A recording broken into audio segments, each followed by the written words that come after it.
एक लड़की सुनसान सीट पर अकेली बैठी थी। शाम का समय था, रात होने वाली थी। वह लड़की अपनी सीट पर अकेली बैठी हुई थोड़ी बहुत नींद के कारण झुक रही थी तो कभी उठ रही थी।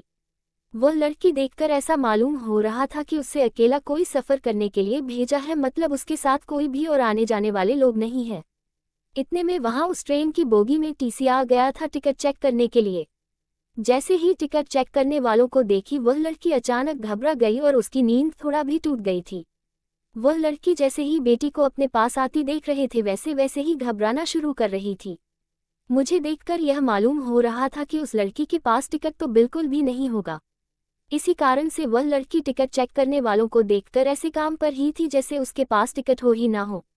जैसी टिकट चेक करने वाले उस लड़की से पूछता है कि टिकट दिखाओ, तभी वह लड़की गुमसुम और मधुर आवाज में कहती है कि मेरे पास टिकट नहीं है, मुझे बहुत जरूरी काम है, मेरी माँ की मृत्यु हो गई है, इसी काम से मैं शहर से गांव जा रही हूँ। मैं जल्दीबाजी में घर में पैसा भी भूल चुकी हूँ, इस कारण से मैं टिकट भी नहीं ले पाई थी। सुबह टिकट चेक करने वाले कहते हैं कि अगर आपने टिकट नहीं लिए तो आपको 300 रुपये फाइन देना होगा। ये देखकर लड़की के होश उड़ गए और उसकी आंखों से आंसू बहने जैसे लग रहे थे। मतलब कैसा मालूम हो रहा था कि वह लड़की कुछ देर में रो देती है। फिर उसके बाद वह लड़की टिकट चेक करने वाले को समझाते हुए कहती है कि मेरे पास टिकट नहीं है और पैसे भी नहीं है। अगर मेरे पास पैसे रहते तो मैं टिकट जरूर कटा लेती, मैं किसी मजबूरी के कारण अपने गांव जा रही हूं, इसी कारण से मैंने टिकट नहीं ले पाई है। उसे बहुत किसी तरह से टिकट चेक करने वाले को समझाकर वह लड़की भेज देती है। टिकट चेक करने वालों को भी उसका भी पर दया आ जाती है और वह पूरी सफ़र तय करने तक का टिकट भी फ्री में उसे दे देता है। वहां पास के बैठे ऊपर वाली सीट से मैं ये सब उन सभी नज़ारा देख रहा था। जब मैंने उस लड़की को देखा तो वह लड़की सोने ही वाले थी और अपना चादर उठाकर सोने के लिए अपने शरीर पर ओढ़ ली थी। थोड़ी देर बीत जाने के बाद उस लड़की को शायद नींद नहीं आ रही थी।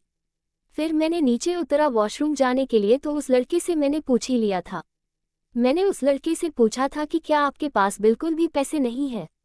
वह लड़की घबराए और कहती है कि मैं जल्दीबाजी में घर से निकल गई हूँ, जिस कारण से मैं पैसे लेना उसे भूल गई हूँ।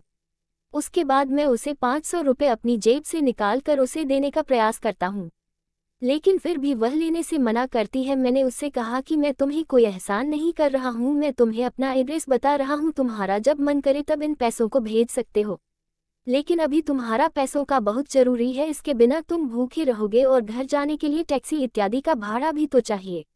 इतना सुनते ही और मेरे मनाने के बाद वह लड़की पैसे ले लेती और कहती है कि मैं घर जाकर पैसे का इंतजाम करके आपको उन पैसे को भेज दूंगी।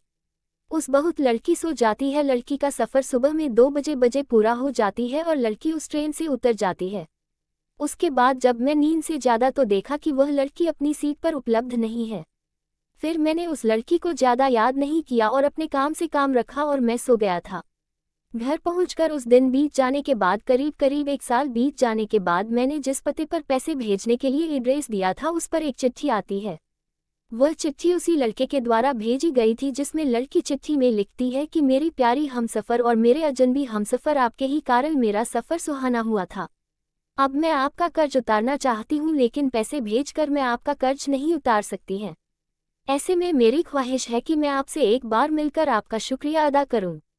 साथ ही साथ उसे चिट्ठी पर नीचे मिलने की जगह के बारे में तथा समय के बारे में भी बताया गया था। यह देख मुझे रहा नहीं गया था, मैं उस दिन का इंतजार करने लगाता हूँ जिस दिन यह वक्त आएगा और मैं उस अजनबी लड़की से मिल पाऊंगा। आपको बता दें कि वह अजनबी लड़की मुझसे मिलने के लिए इतना बेकार क्यों थी मुझे भी नहीं पता था, लेकिन जब से मैंने उनकी मदद की थी मैं हमेशा सोचता रहता था कि कहीं वह लड़की भूल तो नहीं गई है, मेरा शुक्रिया अदा करना भी नहीं जानती है। उसके बाद मैं उसी दिन उसी समय पर इस समय की व्याख्या उसने अपनी चिट्ठी में की थी। जब मैं उस स्थान पर पहुंचा तो देखा कि वह लड़की पहले से उसी स्थान पर मौजूद है। जब मैंने उनसे पूछा कि आप बहुत पहले आ चुके थे क्या, तो वह लड़की कहती है कि मैं तो 1 घंटा पहले ही आ चुकी थी, मुझे लगा था कि तुम जरूर मेरे लिए आओगे। आगे लड़की कहती है कि जब से मैंने इन पैसों को लिया है, जब से मैंने आपको देखा है, मेरा दिल कहीं नहीं लगता है। मेरे जज्बात और मेरी जवानी हमेशा आपको ही याद करती रहती है, क्योंकि मैंने उस रात जब आप सो गए थे तो मैं आपके चेहरे की तरफ देखकर बहुत ज़्यादा खुश हुआ करती थी। मैं आपसे अपने प्यार का इजहार करने के लिए आई हूँ। अगर आपको कोई आपत्ति नहीं है तो आप मेरा प्यार स्वीकार कर सकते हैं। मैं पूरी जिंदगी आपके साथ गुजारने के लिए तैयार हूँ। साथ ही साथ मैंने अपने माता पिता से आज्ञा लेकर आए हूँ कि और आपके बारे में बताकर भी आई हूँ। फिर उसके बाद मैं भी खुश हो जाता है, लड़की को तुरंत ही गले लगा लेता हूँ। फिर हम दोनों की शादी जल्द ही करवाने का हमारे माता पिता तथा अभिभावक वादा करते हैं। उसके बाद से फिर हम लोग दोनों फ़ोन पर खूब रात भर बातें करते हैं और ज़िंदगी का लुत्फ़ उठाते हैं।